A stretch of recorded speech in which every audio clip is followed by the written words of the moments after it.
So I found myself trying to explain what a calligraphy brush had to do with love. And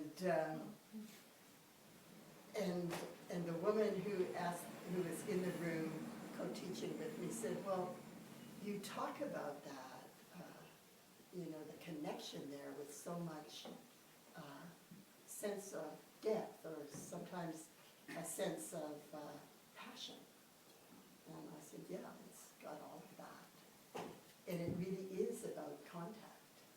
So when we meditate, part of what we're practicing is how to rest our breath, or how to rest our mind in our breath. Or, as Shastri Fox said earlier tonight, how to just let yourself settle into a particular object. And it's hard to do that.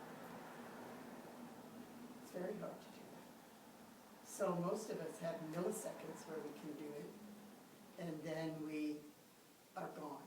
So we go to whatever the next impulse is, whatever the next thought is, whatever the next emotion is. And there's not much in our culture that trains us to learn to track what's going on in our mind, or how to hold complex thoughts, or how to hold conflicted emotion, or what impulse should I follow? What impulse should I restrain? We don't really get trained in our general culture that way. In fact, I would say the opposite, that the social media domination, the visual seduction of our culture right now is actually to pull us out of ourselves. And a lot of our cultural energy is focused towards entertainment, distraction, keeping us busy, keeping us off-center, just enough that, maybe you'll buy the extra large bag of popcorn at the movies, or you'll buy the chocolate bar going out of Safeway or the drugstore, or when your friend offers you a joint, you'll say yes without thinking. There's lots of ways in which we're pressured socially and culturally right now at this particular time to be a little off-kilter. So what we're doing when we're training our mind is actually learning to come back to what that means to be here and to just settle in and be familiar, just know ourselves. So I was speaking this afternoon with a woman who's a world-class equestrian.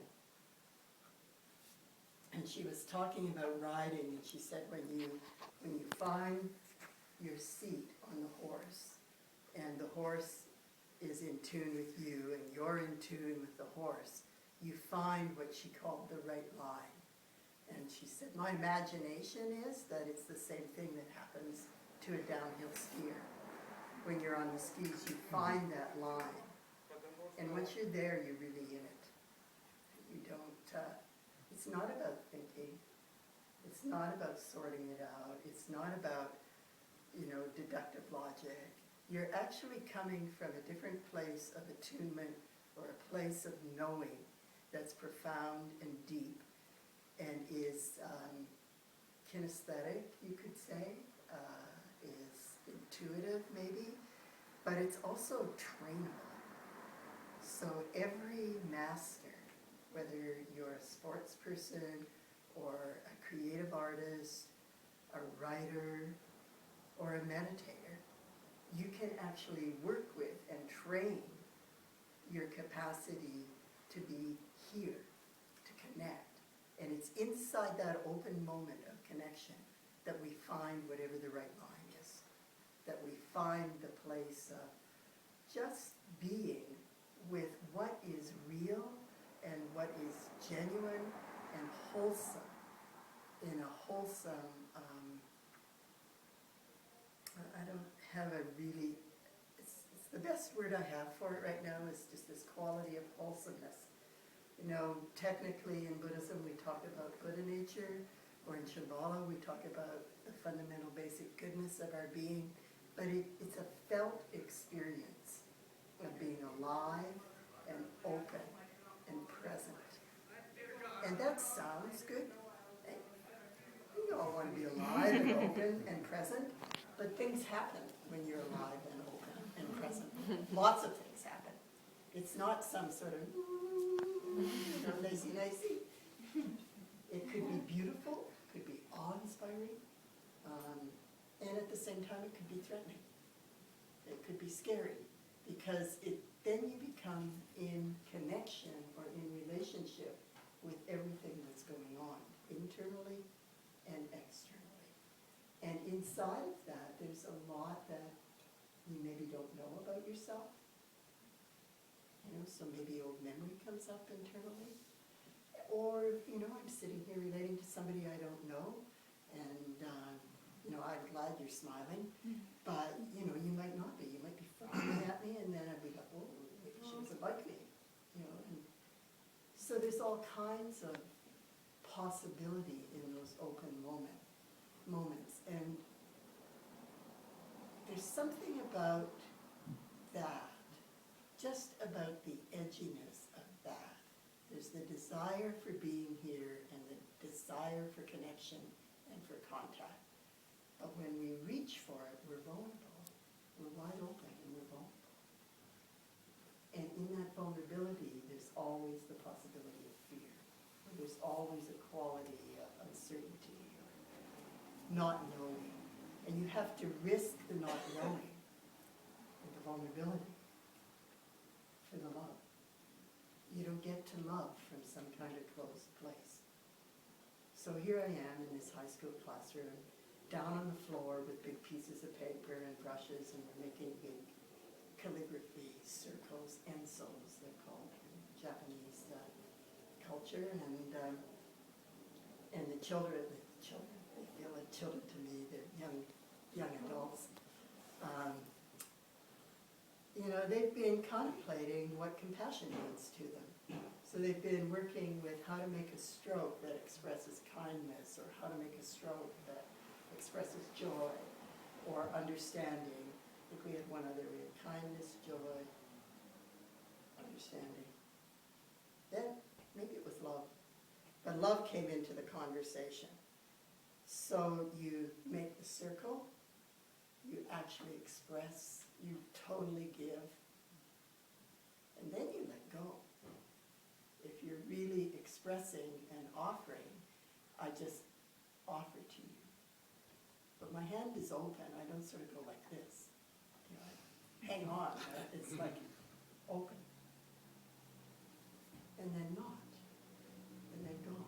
There's some release, there's some letting go. If it's genuine, if it's fully given from the heart, then it's always open-handed. So we talk about open-handed, open-minded, open-hearted, lots of double-barreled words like that, because in English we don't really have a word that translates to that fullness of that felt experience of just being here without holding back, without hedging our bets in some kind of way. Most of us want to hedge our bets. It's like, I like you, but I'm going to take my time. See what you really like before I decide if I'm going to trust you, or before I invite you to dinner, or we have a lot of qualifiers or qualifications about what friends we have, who actually qualifies as a friend. Think about the online dating systems, like you have it all worked out. I want somebody who's got X amount of dollars, is blonde, blue-eyed, so tall, weighs so much, likes football, we have them mapped out before we have any sense of who the person is. So it's like going shopping with a pre-formed idea of what's going to make me happy. And it's from that sort of misplaced aspiration for happiness that somehow we can form and shape the other people in our lives to get them to do what we want, the way we want them to do it, to meet our needs exactly the way we want our needs to be met. We have this misapprehension that somehow we could control the other in that way. So we keep looking out here, reaching. And from a Buddhist point of view, we talk about that as poverty mentality, that we look outside and we reach and we grasp. And maybe the first time you try something, it feels really good, so then you want more. You want to grasp again and again. It's out of that addiction is born. So I think of addiction in the widest sense of the word as just like a strong habit, behavior that you repeat over and over again, or a feeling that you compulsively repeat over and over again. But inside the recovery movement, it really has that edge of compulsiveness to it. So it's not just a habit in the usual sense or conventional sense of habit. It's actually a behavior that experientially feels like it's driving you, like somebody or something other than me is in the driver's seat. So there's a sense of internal loss of control. So I don't necessarily feel like I have choice about whether or not I walk through the community room out there and eat one cookie or two cookies from every plate. Right? For someone who has food addiction issues, to walk through that community room is a real challenge. It looks inviting. It's very beautiful. It's very generous. It's offered with heart and real intention. And for someone who's struggling with food issues, that could be like walking through the fire every time you walk through that. Right? Same thing would happen for someone who's alcoholic and has to, for the first part of their recovery, be in a room with other people who are drinking. You know, many people absent themselves from their old relationships because the strength of the compulsion is so strong that they don't feel they actually have choice or control. So it's this interesting mix of longing, wanting, desire, and what you're longing for is contact, connection, yearning, some sense of coming closer to other people. But in order to get that, you have to open and you have to be vulnerable.